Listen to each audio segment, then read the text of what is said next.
오늘 성경 말씀은 마가복음 1장 12절 13절, 마태복음 4장 1절에서 11절, 누가복음 4장 1절부터 13절입니다. 마가복음 1장 12절 13절, 성령이 곧 예수를 광야로 몰아내신지라 광야에서 40일 계시면서 사탄에게 시험을 받으시며 들 짐승과 함께 계시니 천사들이 수정 들더라. At once the Spirit sent him out into the desert, and he was in the desert 40 days, being tempted by Satan. He was with the wild animals, and angels attended him. 오늘 말씀의 제목은 사탄의 시험을 물리치신 예수 그리스도입니다. 오늘 말씀은 예수님께서 세례를 받으시고 난 이후에 성령에 이끌려 광야로 가셔서 40일을 지내면서 사탄에게 시험을 받으시고 들 짐승과 함께 계시며 천사들의 수정을 받는 내용입니다. 예수님께서 세례를 받으신 것과 광야에서 시험을 받으신 사건을 연결시켜주는 단어는 하나님의 아들입니다. 예수님께서 세례를 받으신 후에 일어난 사건들은 예수님께서 하나님의 아들이심을 입증해 주는 것이었습니다. 예수님께서 사탄에게 시험을 받으시는 상황을 통하여 예수님께서 하나님의 아들이신 것이 어떠한 형태로 나타나는지를 살펴볼 수가 있습니다. 즉 예수님께서 시험의 고통을 벗어나기 위하여 메시아적인 능력을 개인적으로 사용하실 것인지 아니면 하나님의 뜻에 순종하면서 십자가 순환의 길로 가실지를 파악할 수가 있습니다. 예수님께서 사탄에게 시험 받으신 사건은 마가복음 1장 12절 13절, 마태복음 4장 1절에서 11절, 누가복음 4장 1절에서 13절에 각각 기록되어 있는데 저자 마가, 마태, 누가가 강조하는 점이 조금씩 다르기 때문에 비교하면서 내용을 파악하면 이해하는 데 도움이 상당히 됩니다. 예수님께서 시험 받으신 장소인 광야는 물과 숲이 없는 거친 항구지이며 황폐함과 고독을 상징하는 장소입니다. 이 황폐한 곳에서 예수님은 사탄에게 3번의 시험을 받으셨습니다. 예수님께서 광야에서 시험을 받으신 것은 구약 시대의 배경을 알고 있으면 더욱 잘 이해할 수가 있습니다. 인간의 죄 문제를 해결하기 위하여 메시아로서의 공적인 사역을 시작하시는 예수님께서 성령에 이끌려 광야에서 사탄의 시험을 받으신 것은 마치 이스라엘 백성들이 출애굽한 이후에 하나님께서 약속하신 젖과 꿀이 흘러넘치는 가나안 땅에 들어가기 전에 하나님을 신뢰하지 않아서 광야에서 40년 동안 방황했던 경험을 생각나게 합니다. 그 당시에 광야 생활을 주의하고 인도하였던 이스라엘의 지도자 모세가 예언한 메시아를 학수고대하고 있던 신약시대의 사람들에게 바로 그분이 예수 그리스도라는 것을 알려주는 매개체로서의 역할을 광야가 담당하고 있는 것입니다. 신명기 18장 15절을 보면 여호와께서는 여러분을 위해 여러분의 동족 가운데서 나와 같은 예언자 한 사람을 세우실 것입니다. 여러분은 그의 말에 순종해야 합니다. 라고 기록되어 있는 그분이 바로 예수 그리스도라는 것입니다. 예수님께서 공생의 사역을 시작하시기 전에 먼저 조용하고 황폐한 광야로 성령에 이끌려 가신 것은 광야에서 기도, 아무것도 먹지 않는 금식을 통하여 공생애를 준비하셨고 예수님 자신이 구약시대부터 백성들이 기대하던 메시아이시며 그 메시아의 사역이 무엇인지를 보여주기 위함이었습니다. 예수님께서 강야에서 40일간 금식하신 후에 사탄에게 시험 받으신 사건을 통하여 오늘 저와 여러분에게 주시는 영적 교훈을 생각하는 시간이 되면 좋겠습니다. 첫 번째, 사탄의 시험은 언제 어디서나 찾아올 수 있습니다. 예수님은 요단강에서 세례요한에게 세례를 받고 성령이 충만한 가운데 강야에 가셔서 사탄에게 시험을 받으셨습니다. 자, 그럼 성령이 충만하면 사탄의 공격을 받지 않습니까? 하나님의 말씀을 잘 지키고 말씀대로 행하는 그리스도인은 사탄의 공격을 전혀 받지 않습니까? 절대 그렇지 않습니다. 이 세상에 사는 사람은 누구든지 그가 성령 충만한 사람이든지 그렇지 않는 사람이든지 모든 사람은 사탄의 시험을 받을 수가 있습니다. 일반적으로 시험에는 두 종류의 시험이 있습니다. 첫 번째는 자신의 정욕에 이끌려서 사탄의 시험을 받습니다. 이때 시험은 템프테이션입니다. 야고보서 1장 12절과 15절을 보면 시험을 견뎌내는 사람은 복이 있습니다. 시험을 이기고 인정을 받은 사람은 하나님이 자기를 사랑하는 사람들에게 약속하신 생명의 면류관을 받을 것입니다. 사람이 시험을 받을 때 하나님께 시험을 받는다고 생각해서는 안 됩니다. 하나님은 악한 시험을 받지도 않으시고 사람을 시험하시지도 않습니다. 사람이 시험을 받는 것은 자기 욕심에 끌려 유혹을 받기 때문입니다. 즉, 자기 욕심에 끌려 유혹을 받기 때문에 시험을 받는다는 것입니다. 욕심이 생기면 죄를 낳고 죄가 자라면 죽음을 낳습니다. 라고 말하고 있습니다. 두 번째 시험은 하나님께서 그리스도인을 더욱 성장시키고 좋은 길로 인도하기 위하여 허락하는 시험입니다. 이 시험은 테스트입니다. 성령 충만한 그리스도인들에게 주어지는 시험은 믿음을 더욱 성장시킵니다. 좋은 길로 인도하기 위한 시험입니다. 구약 성경 창세기 39장, 40장, 41장을 읽어보면 이집트의 총리를 지낸 요셉의 경우가 그러합니다. 요셉은 야고보 12명 아들 중에서 11번째 아들로 태어났습니다. 부모님으로부터 많은 사랑을 받았습니다. 하지만 그것이 형들로부터 시기와 질투를 일으켜서 마침내 팔려서 이집트로 가게 되었습니다. 이집트 바라왕의 신하이며 경호대장인 보디발을 잘 섬겨서 그의 전폭적인 신임을 받아 집안의 모든 일과 소유를 담당했습니다. 어느 날 그 주인의 아내가 요셉을 유혹하였으나 요셉은 내가 어떻게 감히 이런 악한 짓을 하여 하나님께 범죄할 수 있겠습니까? 하면서 거절했습니다. 그러자 그 아내가 요셉을 강간범으로 엮어서 감옥에 갔습니다. 감옥에 갔지만 요셉은 신실했습니다. 감옥에서 인정받아서 간수장의 사랑을 받게 되었고 감옥 안에 재반 업무를 처리하게 되었으며 어느 날 이집트 왕의 술 맡은 자는 왕이 술 먹기 전에 거기에 독약이 있는지 없는지 이와 같이 검사하는 사람이 술 맡은 자죠. 그 다음에 떡 굽는 자의 꿈을 잘 해몽해 줘서 결국에는 이집트의 국무총리가 되었습니다. 요셉은 자신에게 주어진 시험을 잘 이겨나가서 마침내 한 국가의 총리가 되었던 것입니다. 요셉은 시험을 거치면서 더욱 신실한 사람으로 거듭났던 것입니다. 시험은 장소에 관계없이 어디서든지 올 수가 있습니다. 지금 예수님이 계신 곳은 강야입니다.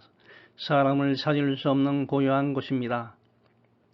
그렇기 때문에 중세 시대에는 수도원을 강야에 많이 만들었고 거기에서 수도 생활을 했습니다. 세례 요한도 강야에서 생활했습니다.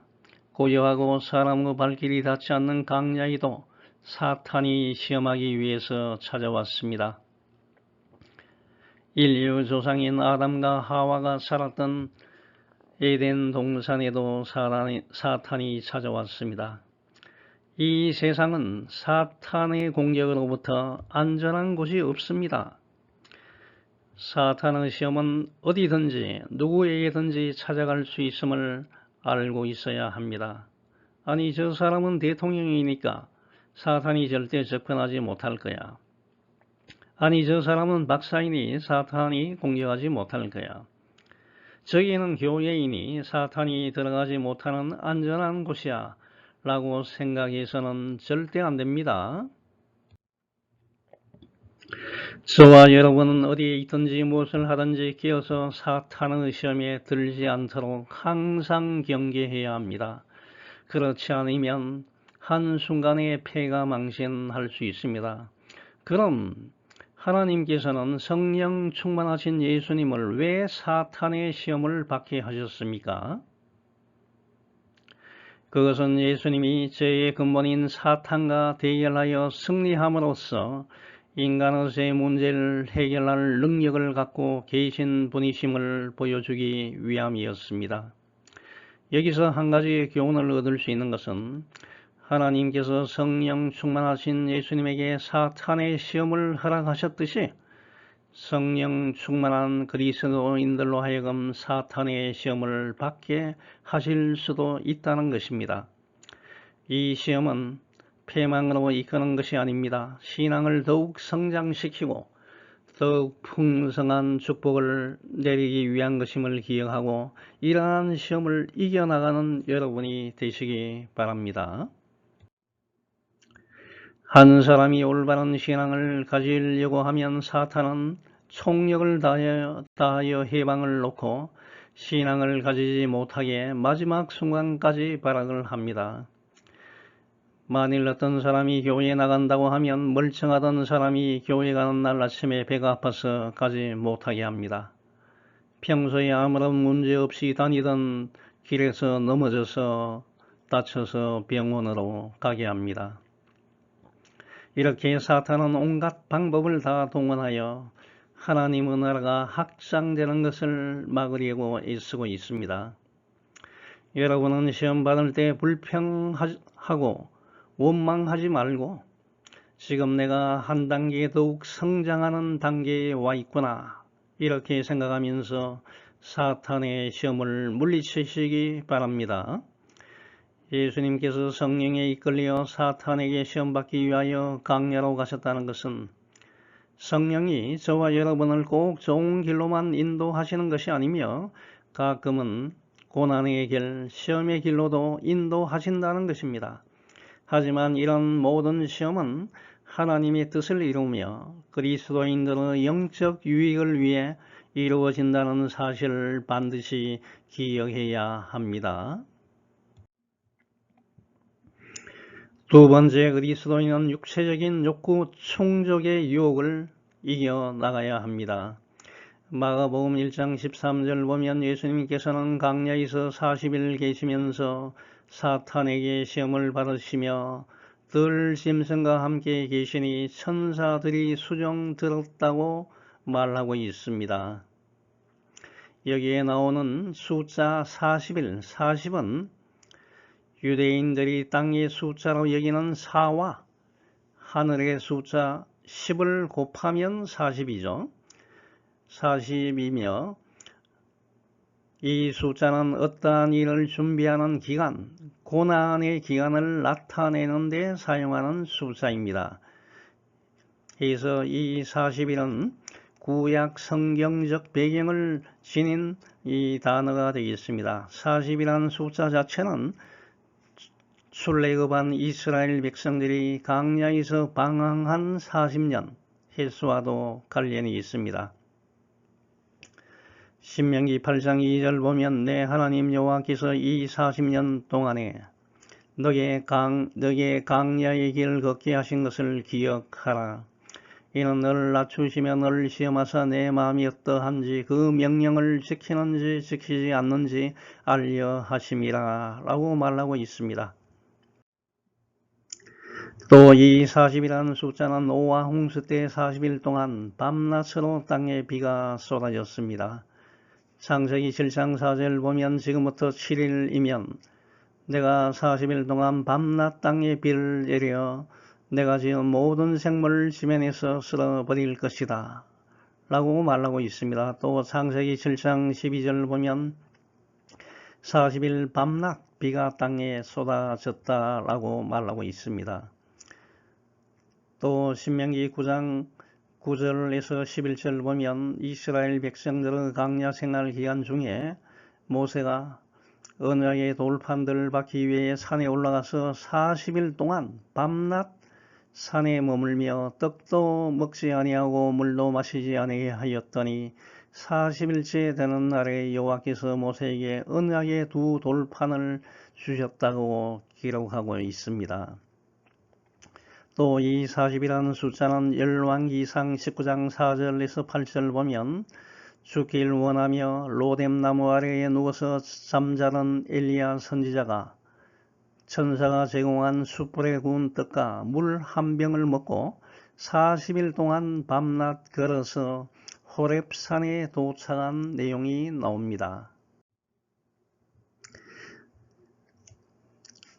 마가복음의 저자 마가는 기록하지 않았지만 마태복음과 누가복음을 보면 예수님은 광야에 계신 40일 동안 아무것도 먹지 않고 금식하셨다고 말하고 있습니다.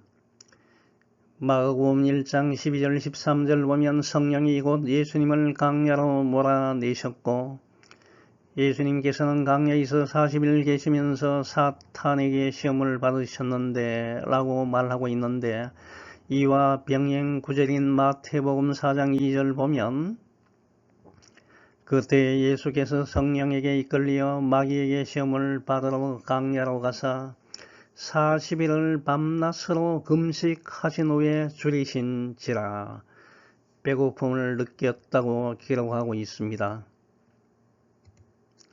예수님을 광야로 이끌어 가신 주체는 성령입니다. 하지만 예수님을 시험하는 주체는 사탄, 마귀임을 알 수가 있습니다. 마가복음의 저자 마가는 사탄, 누가복음의 저자 누가는 마귀라고 표현을 했습니다. 마귀는 사탄의 또 다른 이름에 불과합니다. 사탄과 같은 거죠.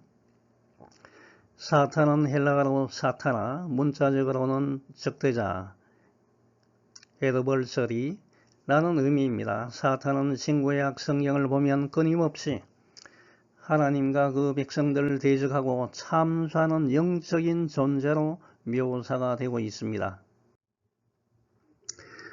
유대인의 묵시문학에 의하면 사탄은 하나님의 피조물인 천사장 루시퍼가 하나님을 대적하여 천상에서 쫓겨나서 하나님의 대적자가 된 존재이며 그의 이름도 벨리알, 삼마엘, 사타날리, 마스테마 등으로 불리었습니다.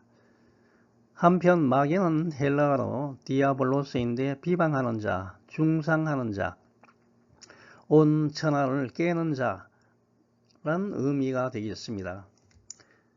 마가복음에는 예수님께서 받으신 시험의 성격이나 방법에 대하여 전혀 언급이 되어 있지 않고 단지 예수님께서 광야에서 40일 계시면서 사탄에게 시험을 받으셨다고만 말하고 있습니다. 하지만 마태복음과 누가복음을 보면 예수님은 광야에서 40일 동안 밤낮 금식하신 후에 마귀에게 시험을 받으셨고 그 시험을 이기신 후에 천사들이 나와서 수종을 들었다. 마귀가 모든 시험을 다한 후에 적절한 시기가 올 때까지 잠시 예수님을 떠나갔다 라고 기록하고 있습니다. 마태복음과 누가복음을 보면 사탄은 3번에 걸쳐서 예수님을 유혹했습니다. 마태복음을 보면 예수님에 대한 마귀의 첫 번째 시험은 내가 만일 하나님의 아들이면 명하여 이 돌을 떡덩이가 되게 하라는 것이었습니다. 사탄은 예수님께서 하나님의 아들이 되신다는 사실을 의심케 하는 방법으로서 예수님을 시험하였던 것입니다. 인간은 육체적 욕구에 대한 유혹을 이기기가 쉽지 않습니다. 인간이 범하는 죄의 대부분은 인간의 욕구를 충족시키려는 데서 발생합니다. 인간은 식욕, 성욕, 탐욕, 권력, 욕구를 기본적으로 갖고 있습니다. 이러한 욕구에 대한 유혹이 올 때 억제하며 절제하기가 정말 쉽지가 않습니다. 지금 예수님은 40일간 금식을 하셨기 때문에 식욕에 대한 욕구가 최고에 도달한 때였습니다. 이때 사탄은 돌로 떡을 만들어서 먹으라는 유혹을 했습니다. 이것이 얼마나 달콤한 유혹이겠습니까? 사탄은 예수님이 지니신 메시아적인 권능을 인간의 죄 문제를 해결하기 위하여 사용하기보다는 지금 당장 자신의 허기진 육체의 문제를 해결하는 데 사용하게 함으로써 하나님께서 예수님을 통하여 인간을 구원하시려는 계획을 수포로 돌아가게 만들려는 의도가 깔려 있었습니다. 하지만 예수님은 신명기 8장 3절 인용하시면서 사람이 떡으로만 살 수 없다고 말씀하시면서 거절하셨습니다. 신명기 8장 3절 여호와께서 여러분을 낮추시고 굶주리게 하시며 여러분과 여러분의 조상들이 전에 먹어보지 못한 만나를 주어 먹게 하신 것은 사람이 빵으로만 살 것이 아니라 하나님의 모든 말씀으로 살아야 한다는 것을 여러분에게 가르치기 위해서였습니다. 라고 말하고 있습니다. 사람들은 살기 위해서 어떻게 하겠어? 나는 살기 위해서 배고파서 남의 것을 훔쳤습니다. 나는 먹고 살기 위해서 내 몸을 팔았습니다 하면서 자신을 정당화시키려고 합니다만 이것은 사탄의 유혹에 빠진 것에 불과합니다. 지금 저와 여러분에게도 이런 육체적인 유혹이 굉장히 많습니다. 하지만 사람이 육으로만 사는 것이 아닙니다. 하나님의 말씀으로 산다는 것을 기억하시고 사탄의 유혹을 이겨나가시기 바랍니다. 세 번째, 그리스도인은 세상의 영광을 이겨야 합니다. 이제 사탄은 두 번째로 예수님을 시험합니다. 예수님을 예루살렘 성전 꼭대기로 데리고 가서 세우고 내가 만일 하나님의 아들이거든 뛰어라. 그러면 하나님께서 천사들로 하여금 공중에서 떨어지는 예수님을 붙들어 다치게 하지 않는다는 것입니다. 이것은 하나님의 보호 능력을 시험하는 것입니다. 사탄은 하나님의 말씀인 시편 91장 11절 12절 일부 인용해서 말했습니다. 그가 천사들에게 명령하여 내가 어디를 가든지 널 지키게 하실 것이다. 천사들이 손으로 널 받들어 내 발이 돌에 부딪히지 않게 할 것이다. 라고 말했습니다. 마귀는 예수님에게 만일 너가 뛰어내리면 하나님이 천사들에게 명령하여 널 지키게 하실 것이다. 천사들이 손으로 널 붙들어 너의 발이 돌에 부딪히지 않게 하실 것이다. 라고 말하면서 예수님을 유혹했습니다. 사탄은 하나님의 말씀을 인용해서 예수님을 유혹했기 때문에 예수님의 제자인 저와 여러분들도 유혹할 수 있다는 것을 시사합니다.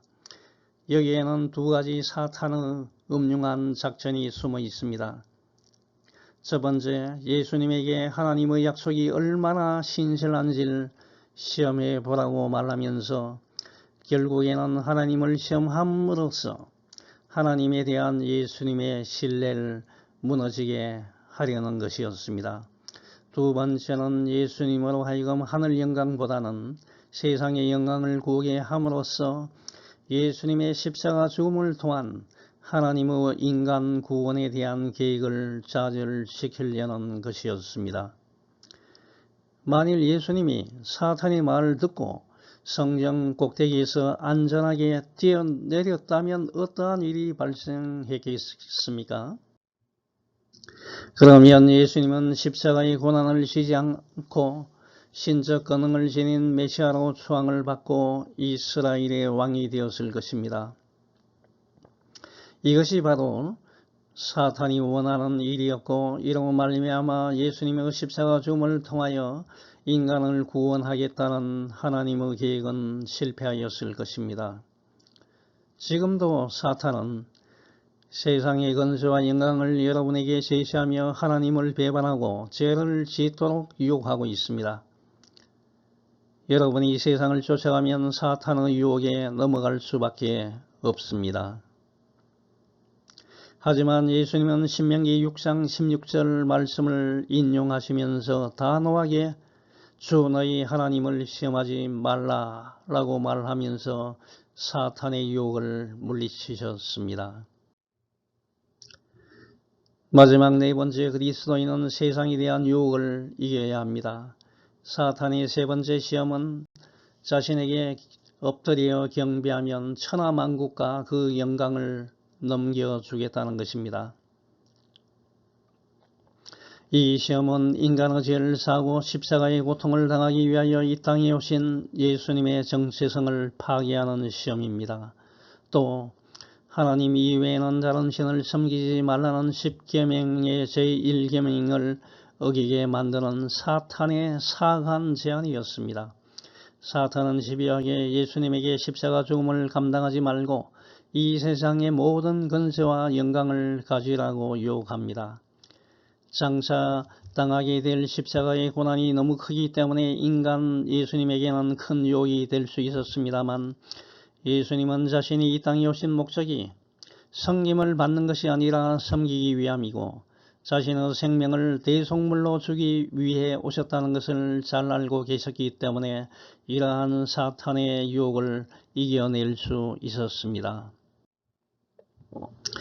예수님은 신명기 6장 13절을 인용하시면서 사탄에게 사탄아 물러가라. 주 너희 하나님께 경배하고 그분만을 섬기라. 이것이 성경에 적혀 있다고 말씀하셨습니다.